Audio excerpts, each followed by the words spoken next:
Hi, Drew. Thank you so much for joining me today. I was actually really touched when you reached out. There was something about your video or your messaging. I don't know what it was that really I think immediately I reached out and was like, I have to hear this woman's story. And yeah, so I'm super excited. And I think also when you mentioned that your therapist recommended the podcast to you, I was like, I find that to be one of the greatest compliments. So thank you to you and thank you to your therapist. Um, Absolutely. okay, so let's get started. So you were diagnosed last year when in 2023, when whereabouts was that? When was that, and what were some of the things that were going on in your life that led you to connect the dots and think you should look into this? Yeah. So the diagnosis officially happened, I believe, in October of last year. And so back up a little bit here. My career has been in retail up until I made a transition, December of 2022. I transitioned to my first corporate role. And when I got in that role, it was like, oh, this is different than anything I've ever done before. And I was noticing that in a lot of the conversations I was having with people, like the casual conversations, I like couldn't focus on what the words that are that they were telling me. And I was sitting there and I was like, I'm here, I'm in this conversation, but my mind's not present right now. And that was kind of the first kind of indicator of like, I think something else is potentially going on here. And I've just been, honestly, I've been so blessed with the amount of support I've had around this. So, kind of in addition to this transition, a woman I started working with, her name's Tracy Winters, and she's an ADHD coach. And I did a lot of facilitating with her. She helped facilitate our leadership training, and she just kind of opened my eyes into all of the different ways that ADHD shows up. When I first kind of started noticing these, was like, let's chat. I would love to talk to you because she also has ADHD. She also has autism. And I was like, okay, I would like to get your perspective on this. And one of the first things that she told me was, hey, when you're seeking out this diagnosis, you know, the minute that they tell you this is what's going on, don't allow yourself to think that you cheated the test and you cheated the system. And that was one of the pieces that I have heard consistently brought up on your podcast. So I was like, oh my gosh, this is so relatable on so many different levels. And that's kind of what first got that ball rolling. And I think because of, the pandemic, but also just how much information, specifically on TikTok, that I saw that was like, oh, that's ADHD. One of the things that I remember seeing was a lot for women, it's internalized. That's not how I would have imagined ADHD because I'm imagining of a little boy having Mhm. ADHD with all this external energy, right? And yeah, honestly, I think it took me, I did one of the like online diagnosis things. They didn't think I had it. And then Tracy actually gave me a recommendation of a in-person center here in Austin. And I went in person and went through, it was like 3 or 4 hours of testing. And it was like, oh my gosh, yeah, like Noda. And it honestly, it was just it was this huge life-changing moment, as I'm sure it probably was for you too, of like this, like, what? Are you kidding? Yeah. Oh, well, not only that, but just like thinking about how all the doubts that go through your mind too when it comes to the diagnosis, like did I exaggerate that? Is it really so bad? Like all of those questions come, it's like not only are you thinking these things about the diagnosis, but then you're also thinking about what is the origin of thinking these things, right? So it becomes like very meta, all these layers. And I remember even with with both of my kids getting their diagnoses, I like specifically went through the 4 hour psych assessments for them because I didn't want there to be any confusion or any doubt like there was for my own diagnosis, but it was still Mhm. there. Like I was still like, oh, am I misleading this incredibly well-trained psychologist? Like, it's like, I'm like, how do I even have the gall to think that? But like, it's just the level of doubt that I think we live with when it comes to our own view of the world is almost the Mhm. diagnosis itself. Yeah. Totally. Yeah. And I think part of what made me really sit back and like, okay, we're gonna take this as it is because Tracy told me don't allow yourself to think you cheated the system. Because a huge interest of mine is just like health stuff. So the minute I thought this is what was going on, I did all the research in the world to try to understand all the different elements, right? And it was like, oh, am I pretending to behave this way because this is what I've read? And it's like, Yeah. no, this is your lived experience. Like, no, like hold your horses and just, take it as it comes. And it Yeah. was, yeah, I think since then it's been an interesting process. It's been an interesting experience. Well, and also like just like Tracy then handing to you this knowledge, right? Like once you get diagnosed, you look around usually at all the favorite people in your life and you're like, "Oh, okay. Yeah." Like you can start to Mm-hmm. pick out who has ADHD in your life and Mm-hmm. whether or not do I tell them? Are they on their own journey? What do Mm-hmm. I do, right? But so it's like Mm-hmm. this ripple effect, that butterfly effect of getting diagnosed and then seeing it in other people, helping them to experience it, or, wanting to save them from a lot of that Mm-hmm. feeling of self-doubt that you had your whole life, or that feeling, Yep. all of the issues and struggles that we have. But also, like questioning, like one of the things I openly question on my podcast all the time is like, well, are we talking about ADHD? Like, why are there so many of us? Is this not a normal experience that Mm-hmm. all women go through? Or is it just like, or is this not normal? Like all of those questions are Totally. all there at the same time. That feeling of like, well, there's so many of us that are getting diagnosed right now. Is this something else? Or Mm-hmm. is this just a reckoning that has been a long time overdue? And holy crap, because it is so life-changing. And this is what I think Mm-hmm. I always want to impart to people who are curious, should I get diagnosed? Is this really ADHD?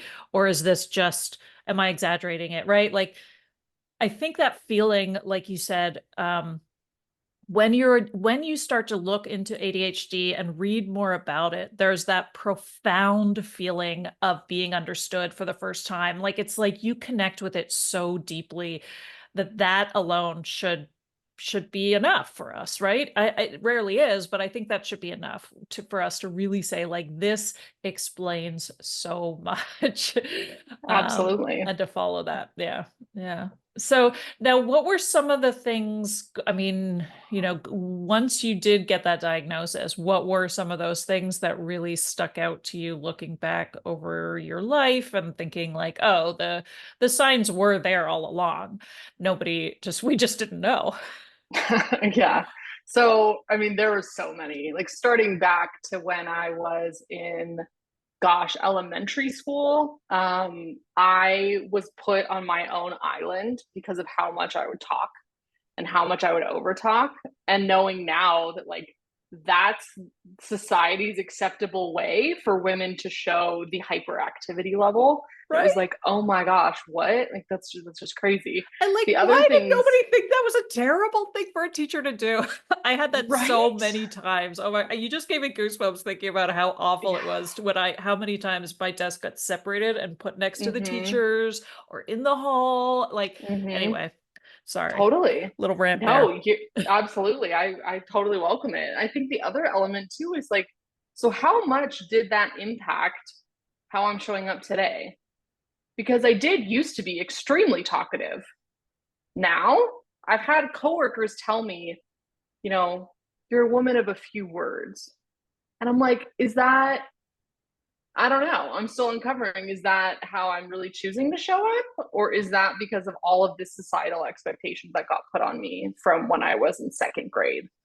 And, so many other elements too that just completely, I think, brought this level of like anger and also grief of starting in, I want to say this was like fourth grade. I went through 3 different rounds of psychoeducational testing because I was not retaining the information that I was reading. And I went through, I think, 2 different rounds in fourth grade. Then I got put into a private school midway through my fifth grade year and got a personal tutor. And I was in that private school for about 3 years until I went into high school and went back to public. And honestly, I think that private education is something that I feel so privileged that one, my parents noticed there was something And two, that I got this extra level of help because I don't know where I would have been otherwise.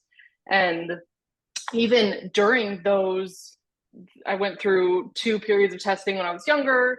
I redid testing during my bachelor's degree actually, because I was like, I am trying so hard and I'm failing. I got my degree in biology and thought I wanted to go into medicine. And like, I retook biochem like 3 times. And I was like, is this a me thing? Is this because this is just a really hard topic? Like, I don't know.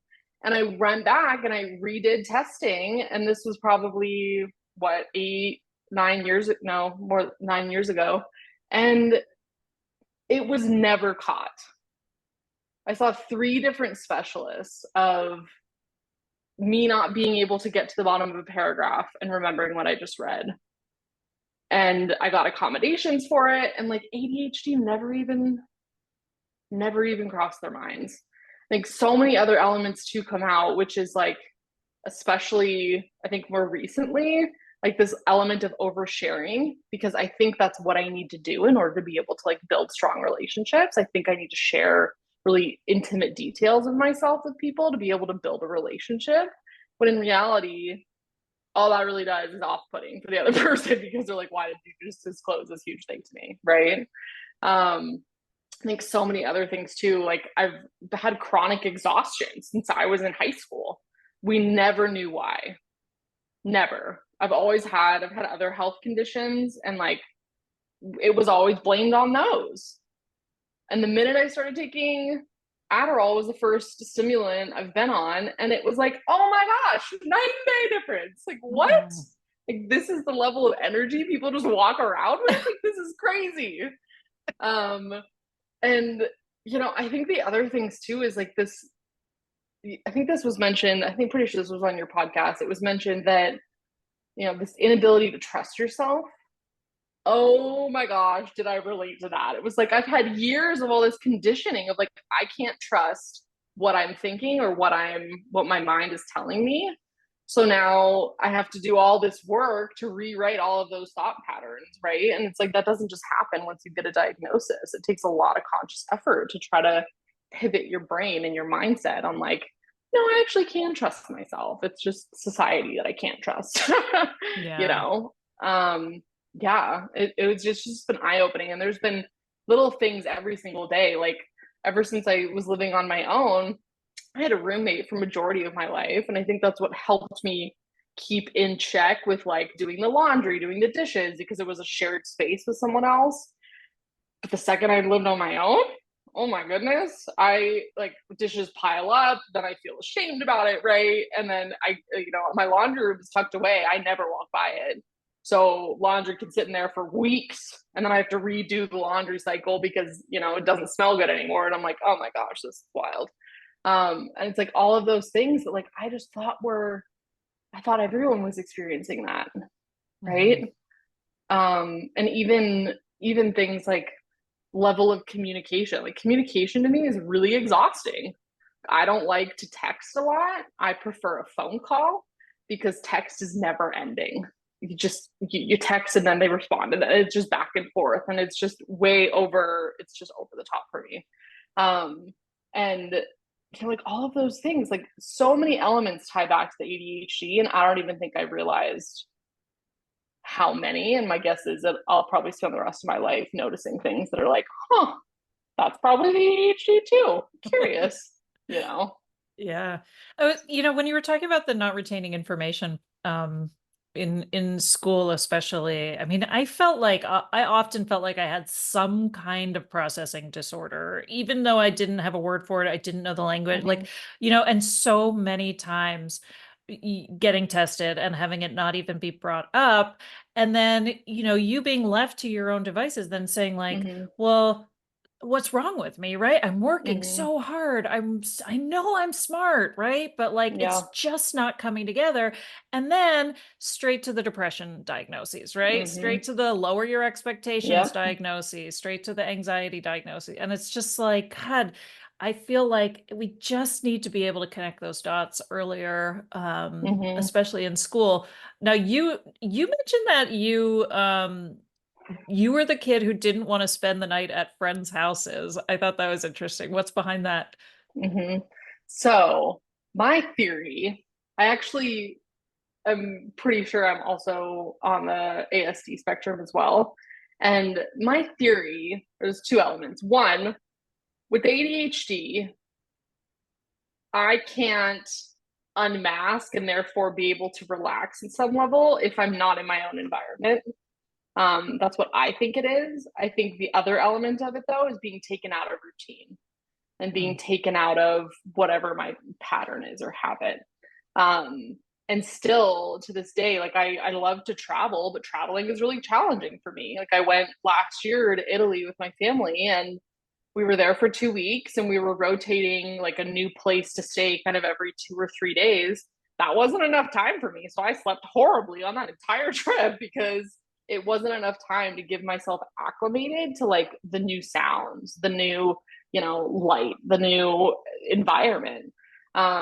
And I think that kind of comes from a similar place too, of like, I don't think I'm allowing myself to be able to like relax to a point where I can fall asleep or that I want to stay there. Instead, I want to go back to the environment that's similar to me, even if this is a best friend's house. I've been there multiple times. Like, no.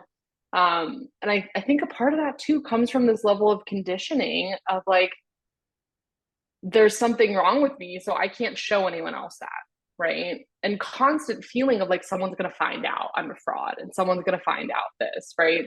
And that's, I think it aids in like the level of imposter syndrome I felt for majority of my career too. But just this like, nah, I'm not good if I'm not in my immediate environment. Mhm. Right? Yeah. Or that there's some way. One of the things that always has frustrated me about friendships, especially, is that feeling like like I may have done something to offend people inadvertently and not understanding that Mm-hmm. there are like not knowing in the moment that I may have done something to offend people and finding out later. And it's so funny because like my best friend from university, we've been best friends for 25 years. And Oh. we it's been years, it's been almost as long since we've been in the same city. And so keeping in touch has been a difficulty because we both have ADHD. Mm-hmm. And so it's like we'll go months and months without getting in touch. Anyway, Yep. we regularly schedule Zooms so that we can catch up. And it works for us. And every time at the end of the call, we schedule the next Zoom. And it's perfect for us. But one of the things, and I highly recommend it for anybody who adores your longtime best friends, but has a really hard time keeping in touch Yeah. because it works really well. But anyway, but one of the things that we always joke about is like, if she is 5 or 10 minutes late for our call, or what has happened in the past is like one of us got the Zoom link wrong and we've ended up in different Zoom rooms and not realized it. If like 10 minutes goes by and I'm waiting in a Zoom room and she doesn't show up, my brain immediately goes to like, she hates me. What has Mm-hmm. happened? What did I do? This is her way of dumping me. What did I do to offend her? All of that. And I'm like, we've literally been friends for 25 Mm-hmm. years and we now laugh about it. But it's like, I think that says so much about some of the difficulty that many neurodivergent people have with like Yep. constantly just trying to navigate, am I doing things right? Like, am Mm-hmm. I acting like humans act? Right? Mm-hmm. And like, Totally. yeah, anyway, that was a Yeah. random long-winded side story, but No, I I think I totally was relate to that. right. Yeah. And also Hmm. that's the whole thing with traveling too. I feel especially as I get older, like I love traveling. I love going to new places. There's so many countries I want to visit, but I also know, like you said, sleeping in hotel rooms is terrible Hmm. unless I have my pillow, and like Hmm. all of the transitions are Yep. so difficult. And like Yeah, totally. how do you go easy on yourself? Yeah. Right. Right. And I think too, like even just you mentioning that you like, you'll sleep better if you have your pillow. Like I'm still trying to figure out like what are those things that would make me feel okay sleeping in other places? Like the only place outside of my own house is my parents. And like they've moved, I think, total of what 3 times in my entire life, like out of my childhood home into an apartment, and now they're living in a different apartment. And like I don't know if it's the fact that they're down the hall and that's what makes me feel this level of like calm. But even too, when I was younger, like that reminds me, in my childhood house, there's two levels, and my room and my parents' room were on the second level, and they were right down the hall from me. And for a pretty long period of time, I asked them to sleep with the door open so that I could hear whether that was my dad snoring or like something, so that I knew that they were there. And I just like totally related that to like, oh, everyone, that happens to everyone, right? No, Yeah. no, that doesn't happen to everyone. And I'm starting to notice more and more are these like behaviors of, I don't know whether it's like just there's specific sounds that I think bring a sense of calm, like hearing them talk downstairs is like a childhood memory for me that always made me like calm down, relax, and like not have as much anxiety. And like just those little, even just like the sound of our wind chime, which my parents are so sweet. They refurbished the wind chime that we had in our childhood house and they gave it to me for my new house. And it fell down twice. And have I put it back up yet? Nope. But while it was up, it was so calming because it was the exact sound I remember hearing in my childhood bedroom. And Mm. it was just so soothing, right? Oh, that's interesting. Maybe I'll try it. Yeah. Yeah, I mean, for me, I bring brown noise with me wherever I go. Mm-hmm. It's Mm-hmm. not really from my childhood, but it definitely helps with sleeping in strange environments. But yeah, I like Yeah. the sensory element of just like the sounds, probably smells too. I think like smells of Mm-hmm. my grandmother's house and my parents' house, like there's something very, very comforting about those Totally. familiar smells. And Mm-hmm. that sounds really weird. Those familiar smells, I but like totally resonate with that the though. nice ones. Uh-huh. Yep. Um, okay, Totally. so so you were diagnosed in October, and then Mm-hmm. fast forward to April, Mm-hmm. and you got laid off. So what? I'm curious, Mm-hmm. like, what were some of those experiences after the layoff that you Mm-hmm. felt really like you could attribute to ADHD? Mm-hmm.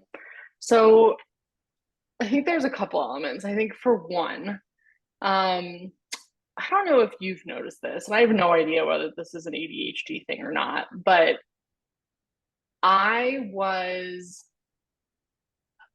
I was so I thought content where I was when I was working for Tesla, and I was with them for 4.5 years. It was my routine. It was like I really enjoyed every aspect of the company. Um, Come to the layoff, I had no idea this was coming, zero element. And the first thing that kicked in once it actually had happened was, what did I miss? What were the cues that I didn't pick up on? Immediately blaming myself for how I was feeling so shocked and blindsided by it. And that was kind of the moment where I realized, like, I think the ADHD is having an impact on this because I'm judging myself more harshly based off the fact that I don't trust my ability to pick up on things or cues that might have happened prior.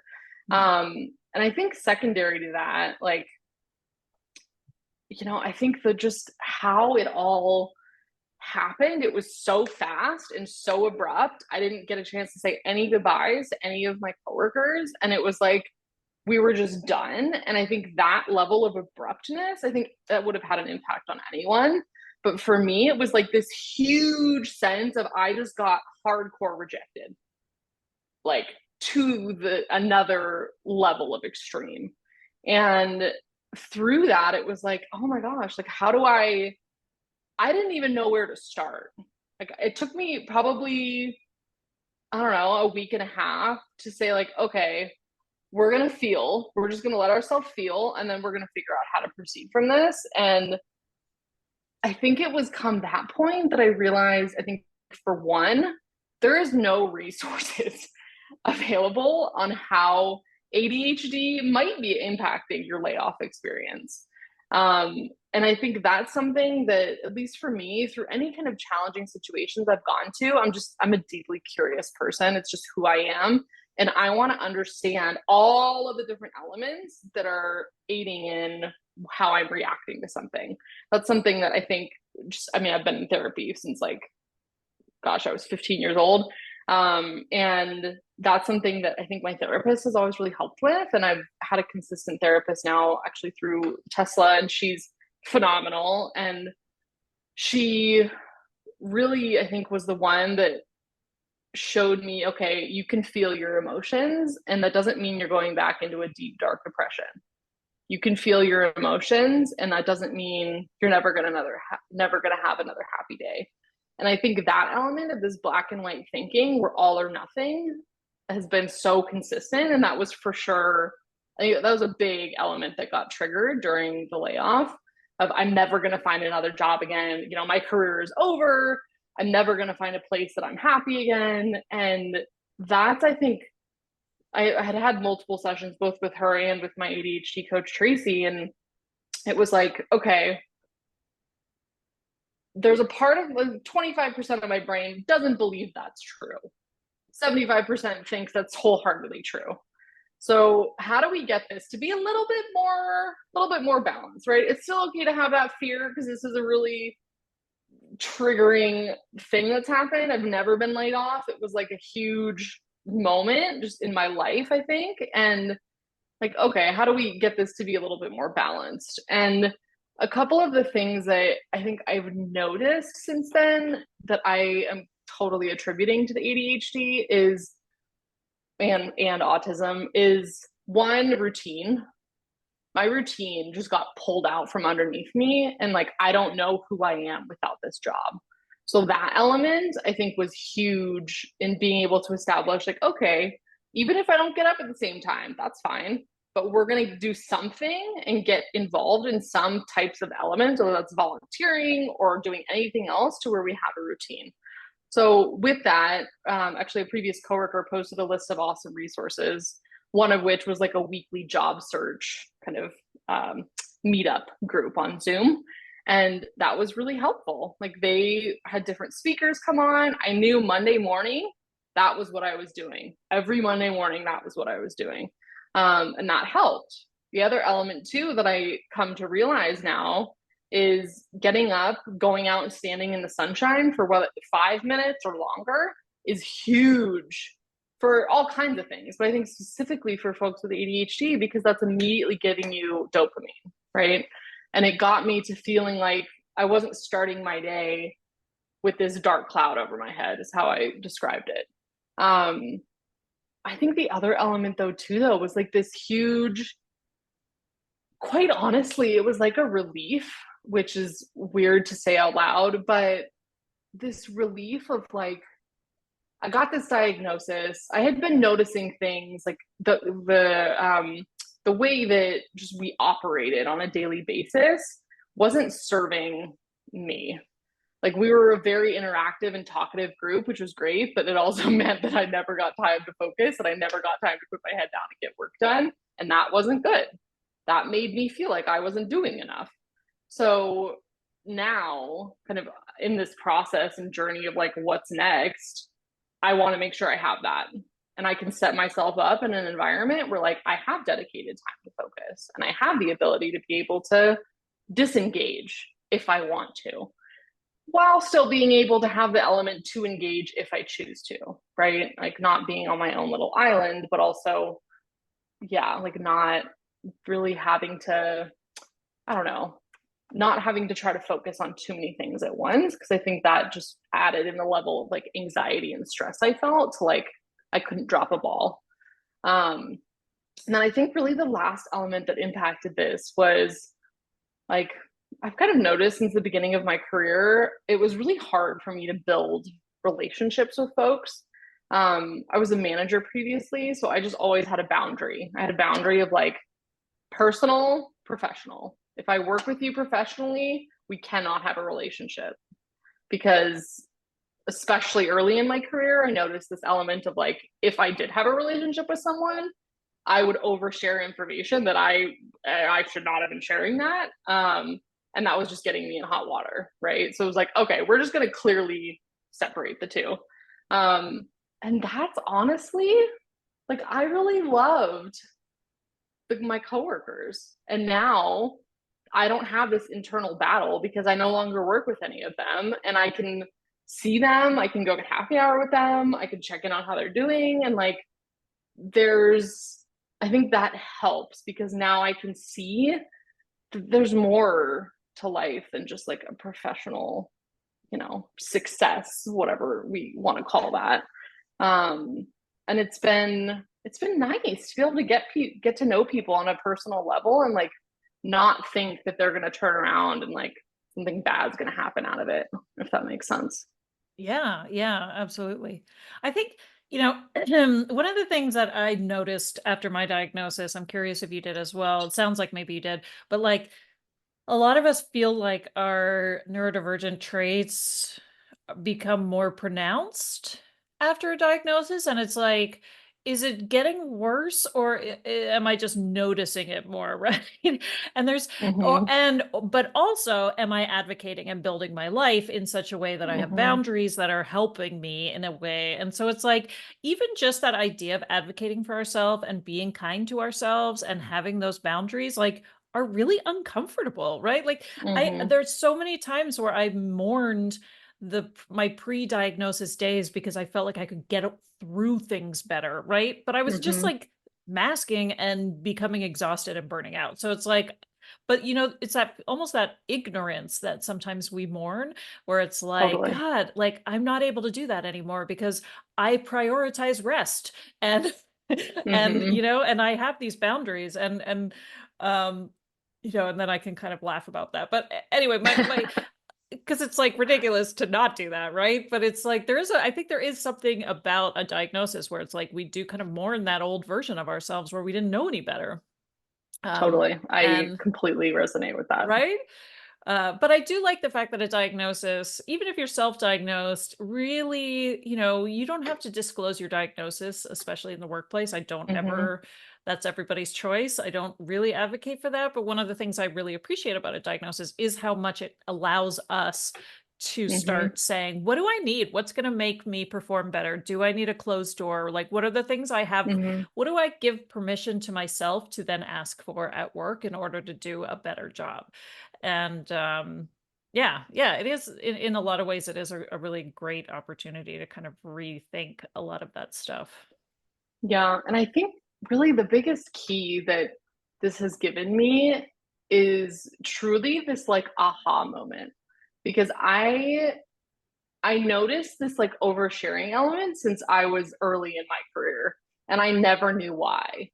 Like never. So I set myself up in a way to like make sure that didn't happen, but I never got to the root cause of it until this diagnosis came along and it was like, "Oh my gosh, this is it. This is totally it." And you know, one of the things that I think Tesla was the perfect company for me to be with when I was going through this is my manager was incredible. She was probably the most supportive manager I've ever had in my entire career.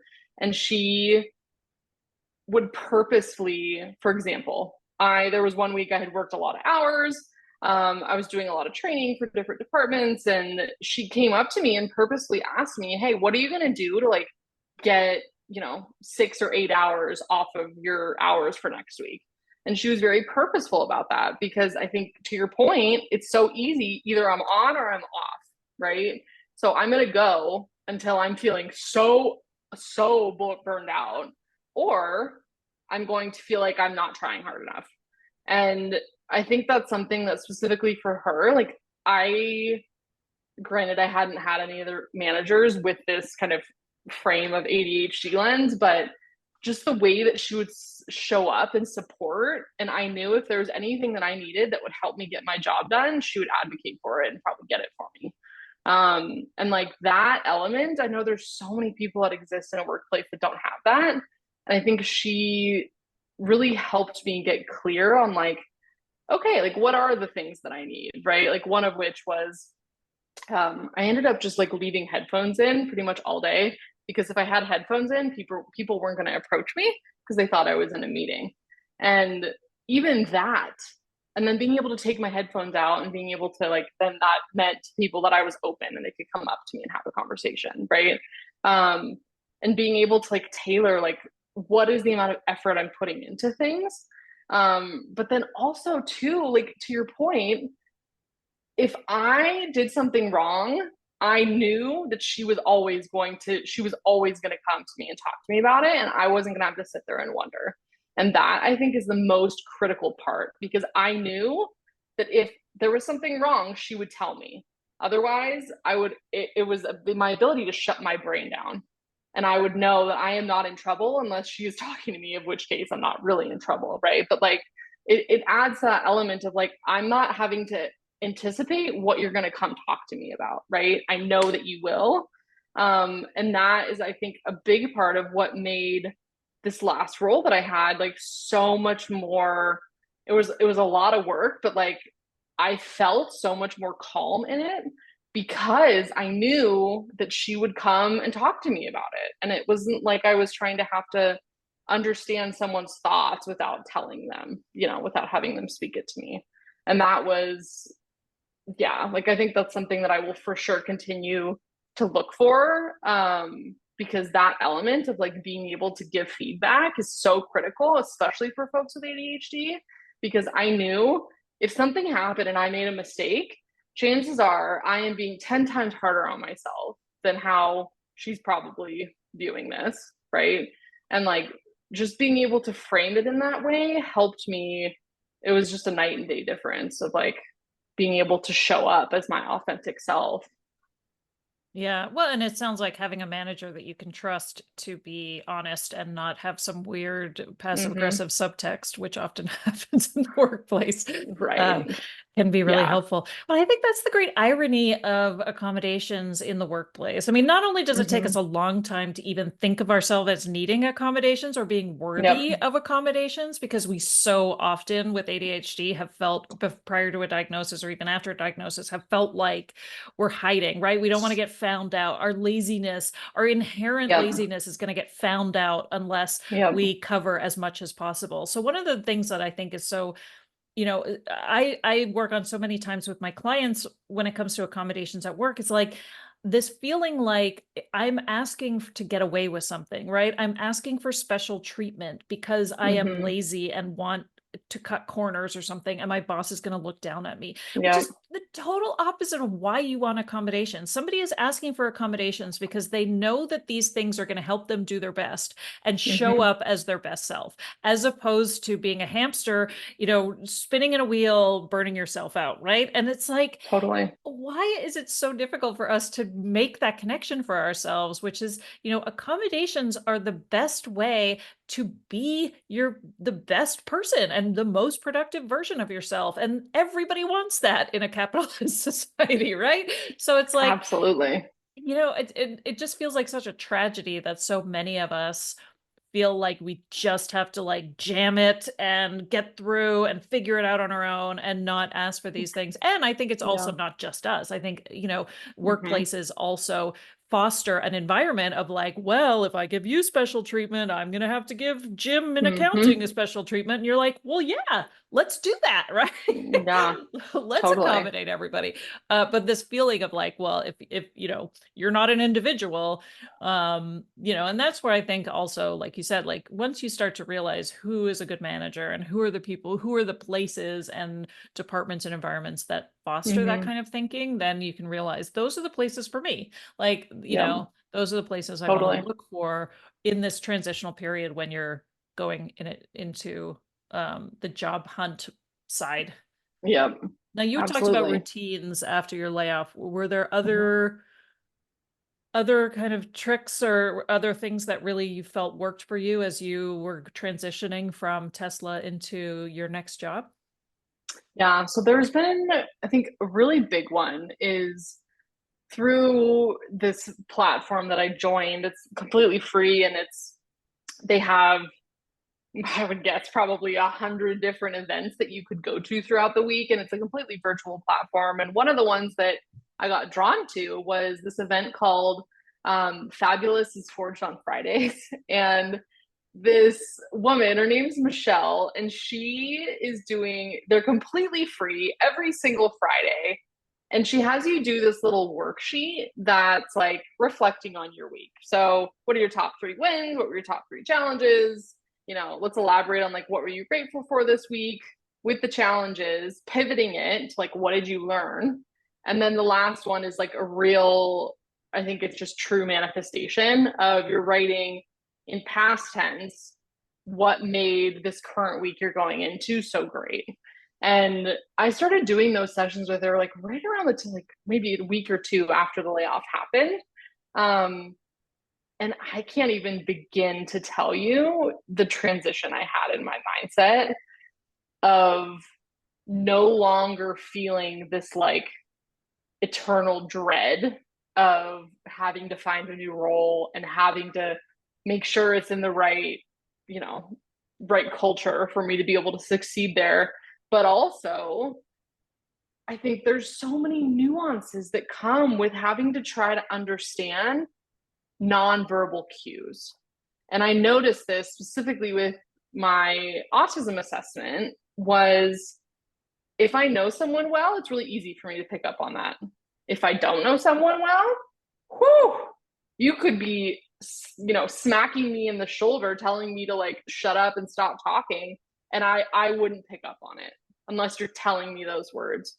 And that was something that I think really helped me because having to try to understand all of the nonverbal cues that someone's trying to give me, that sounds exhausting. Like just thinking about that still sounds exhausting to me. And these new nuances of a culture and a new environment, and like, oh my gosh, no.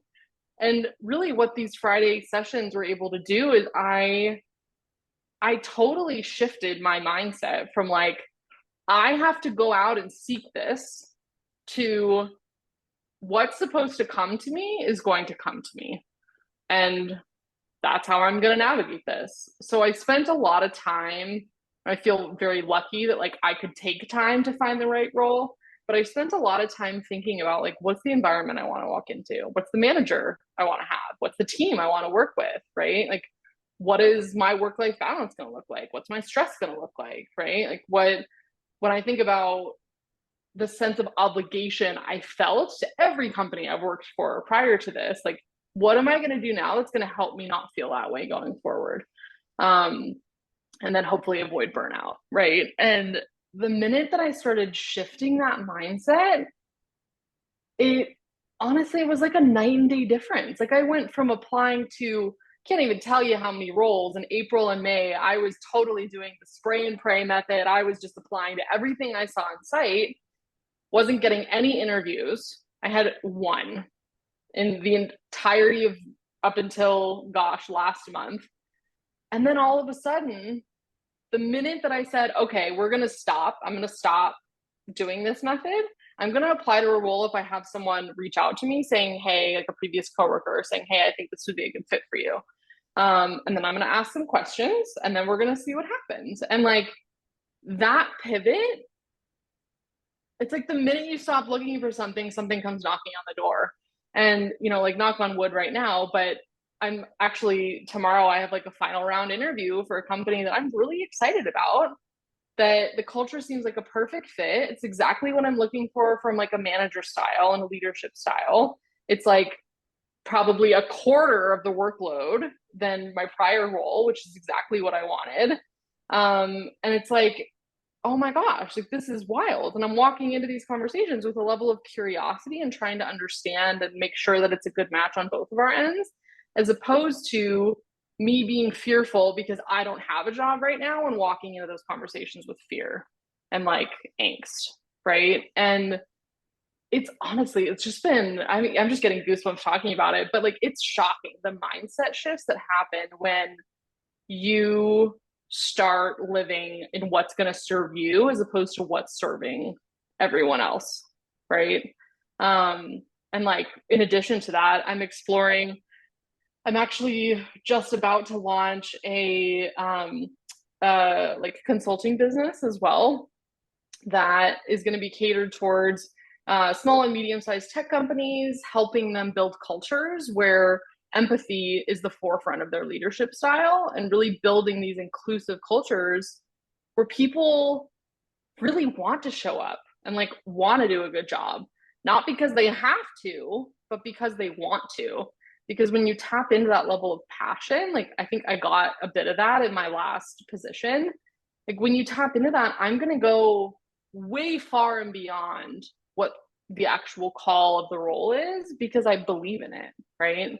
And that, yeah, it's just been such an interesting process to see how much changes when you change how you're approaching the exact same situation.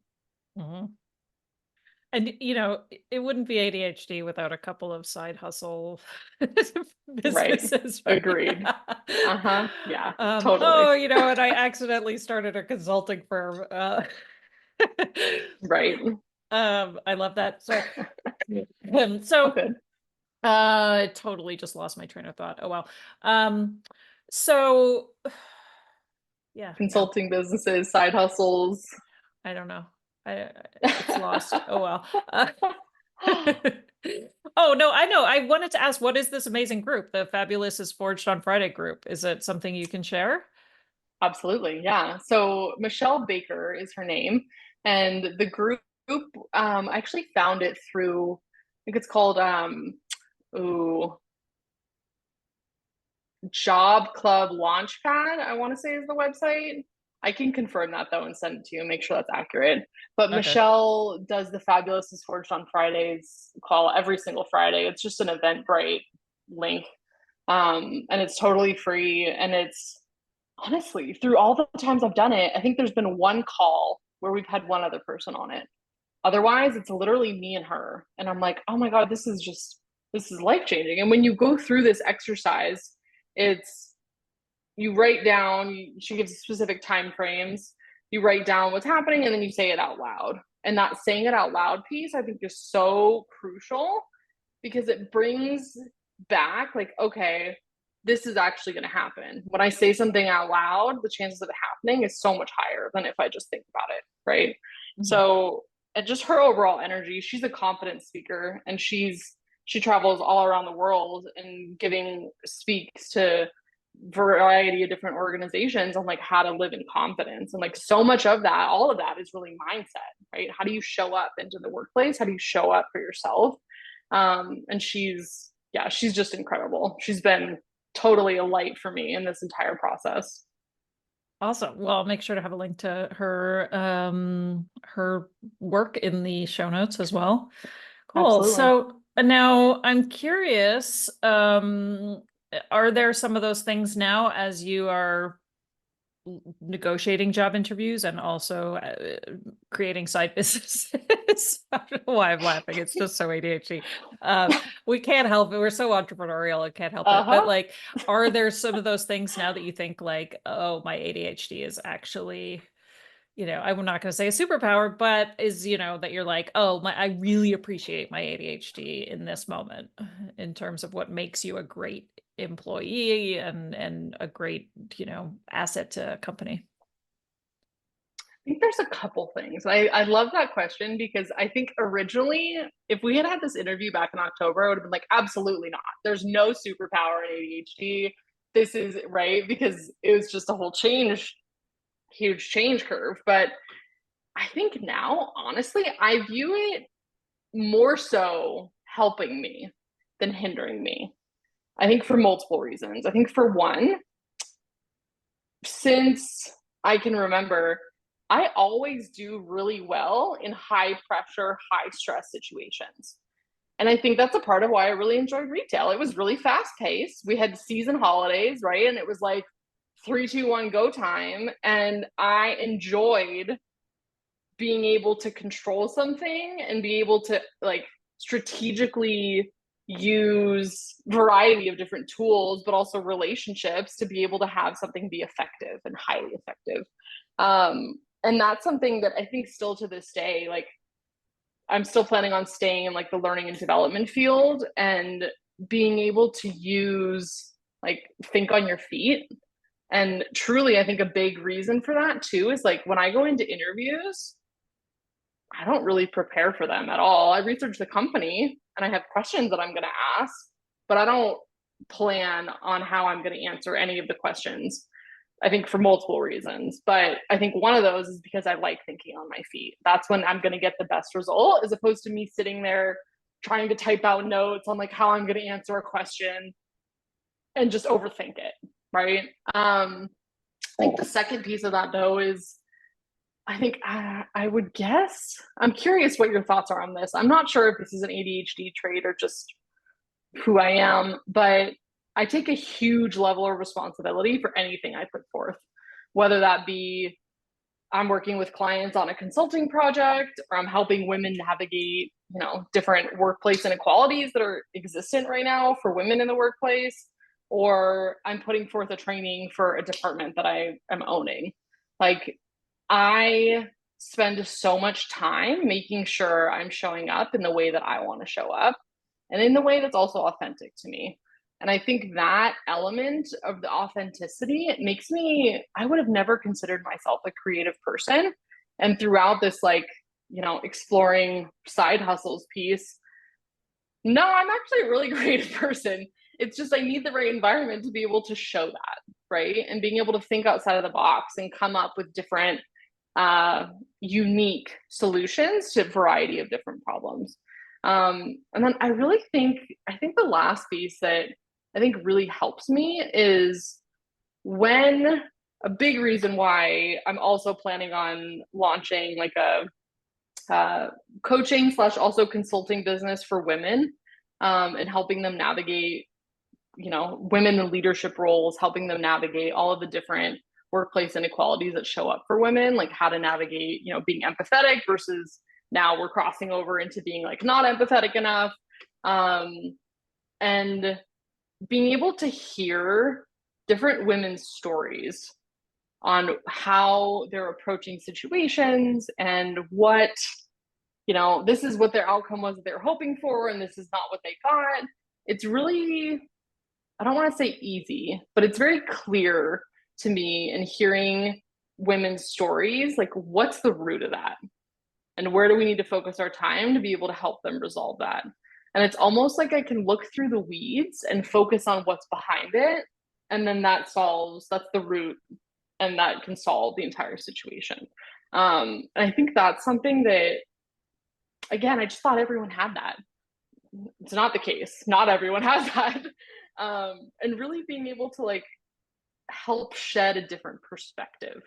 Something that I've always been a huge advocate for, is assuming positive intent. And that's something that gets lost so often, especially in the workplace, of like assuming everyone's just doing the best they can. And being able to see, like I was able to mentor quite a few women in my last role, and being able to see them really take that and put it into practice, it just changed how they interacted with everyone and gave them that level of like, yeah, I can be kind and empathetic and still achieve the level of impact and the level of influence that I want within my organization. Mm-hmm. Well, not only that, but I think there's also just that like ability to get curious about behavior, right? Like, that idea, all behavior serves a purpose. So even if Mm-hmm. somebody is slacking or not putting in their best effort, usually there's a reason. Like most Mm-hmm. people want to do their best. And so if they aren't, if they're frustrated, if they're angry, and this goes for kids too, right? Like if somebody is sort of not showing up as their best self, there's probably a history there. And like you Yep. said, let's get to the root of why you stop showing up for yourself and others, right? Like where Totally. is that hurt? Where is that trauma? What led you to give up? Because I think about Mm-hmm. myself too, and like, related so much to a lot of the stuff you're talking about in school and my own journey in school. Like I have so much sadness for that high schooler in me who gave up on herself because she stopped trying because she didn't know Mm-hmm. how to anymore, right? And so I feel like there's so many people out there like that who, rather than just being like, oh, they're just a slacker, they don't want to show up, but really like, how do we get curious about what's behind that? Yeah, I don't know if that's, I mean, I think there's an ADHD element in it because of the, the history that we all have and the confusion and that desire to help others that we don't Mm-hmm. necessarily show ourselves very much, right? Yeah, Uh, really. yeah, so that Yeah. like that that empathy and that what's the word that we're always talking about, like injustice, like really wanting, Mm-hmm. that being a justice warrior for other people, but like how can we do that for ourselves Mm-hmm. maybe once in a while. Right. When you were Yeah. talking, do you one of the resources I definitely am going to put in the show notes too is the Ask Jan website. I don't know if you came upon that. That was recommended in Mm-mm. the lounge, in the ADHD lounge community by one of our members, Eva. Shout out Eva. But it's Ask Jan. So Jan stands for Job Accommodation Network, and they are Mm. all about it's I don't know what their relationship, if they are run by the ADA or what, but they have a whole section for neurodivergent workers, and they have job seekers but also employees, but they have, it's such a great resource for just like, what do I need, right? Like how do I articulate, what Mm-hmm. do I need in the workplace, and what do I ask for it and how do I ask for it? And they have these great like tip sheets on like different types of executive functioning or dysfunctioning, and like what are some ways to help yourself, but then also some of the things like, the headphones example, right? Like really sort of getting down to like what's behind that and why, what's the Mm-hmm. function there, Mm-hmm. as opposed to like, am I going to look like an awful person, or or am I going to be out in like the boonies because it's the only way I can do Uh-huh. work, or like many of us, am I going to socialize from 9 to 5 and then stick around from 5 to 11 and do the real work after everybody else left, Yep. or all of those things. So that's a really great website, so I want to make sure we put that in there. Awesome. But yeah, is there anything else that we didn't cover in terms of layoffs or the job search that you really felt like you wanted, some Hmm. wisdom to impart? Here I am doing that last minute. Any questions in a job interview, which we always suck at, right? It's always like, I don't know. Uh, but Agreed. is there anything that you thought like that you wanted to make sure we covered? I think one piece of advice is I know it's really hard to focus on mindset when you're in a dark place. That's really challenging. Um, so, one thing I would recommend for folks that are going through this kind of transition period is just make a conscious effort to try to do something, whether that's once a day, once a week, like whatever you think is realistic, and then just try to stay consistent with it. I know consistency is something that I for sure struggled with, but when I would fall off, I'd say, okay, you know what? Nope. Next Monday, we're going back. We're going back to that, and we're going to get back on, and we're going to do this again.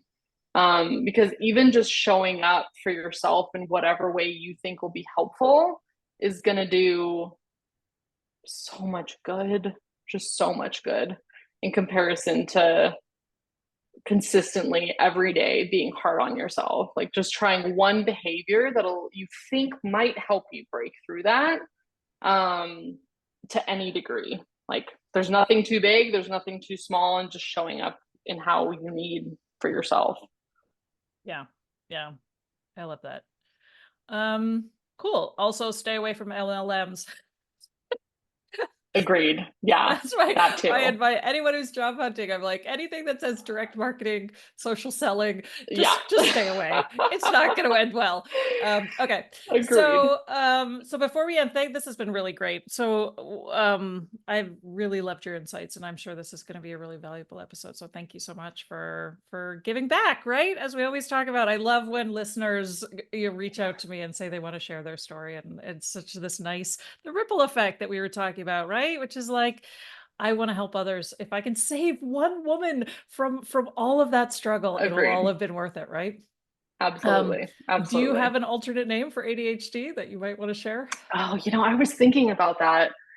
Um, of course I was thinking about it and then I got sidetracked and I don't think I ever came up with an I answer. don't have a good one either. I've never been able to come up with one I really like.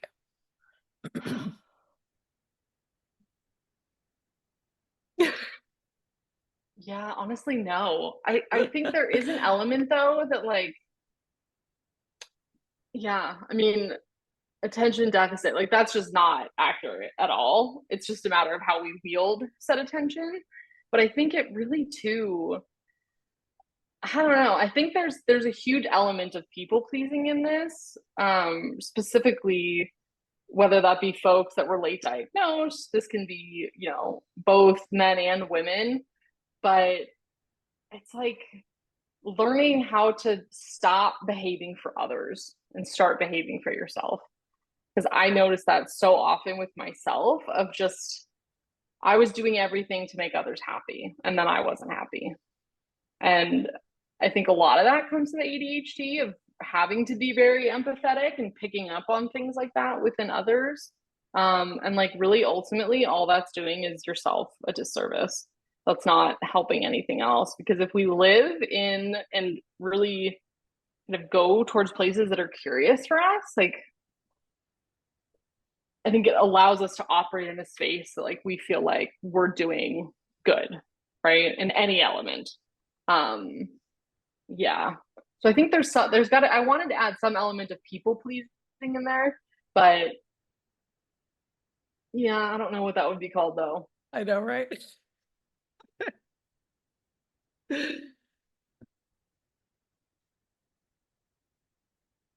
Yeah, inattentive people pleasing or some play on that. Sure, that'll be my That answer. reminds me of Inattentive I people think mine pleasing. is like it's the what's wrong with me syndrome, right? Which is Hmm.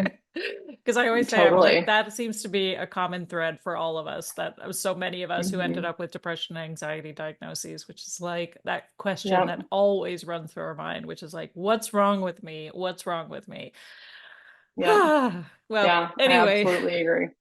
well, I'm excited to see what you're going to be bringing to the world in the next few years. And I love the talking about yourself in past tense exercise. It reminded me of a group coaching assignment I once had where we were supposed to we were supposed to talk about ourselves 5 years in the future and like introduce ourselves as like Mm, where I am 5 years in the future. And it was so like subtle because it's not that long of a time. So it's not like this like tremendous change. But it's just enough that you start to like dip your toe into things that you might not have been given yourself like the courage to dip your toe into. And it's yep. amazing how that shit manifests, man. Like I'm amazed when I did that, the stuff that manifested out of that like paragraph introduction about myself. So, Totally. Yeah, yeah, I positive absolutely thinking. agree. Yeah, yeah. Also, Yeah. too, I'm very excited to say that I actually do have a link in my LinkedIn if any women want to explore like career coaching and mindset work. It's just like a 30-minute intro call, but I would love to be able to help support women that are navigating a similar space and help set them up for success too. So I'll send you that link as well. Yeah, absolutely. I'll have your LinkedIn page in the episode show Perfect. notes as well too. But yeah, anything else, send me. Awesome. Well, thank you, Drew. Thank you for reaching out and sharing. And this has been a delightful conversation. So thank you again. Thank you. This was so fun. I hope everyone finds this helpful to some degree.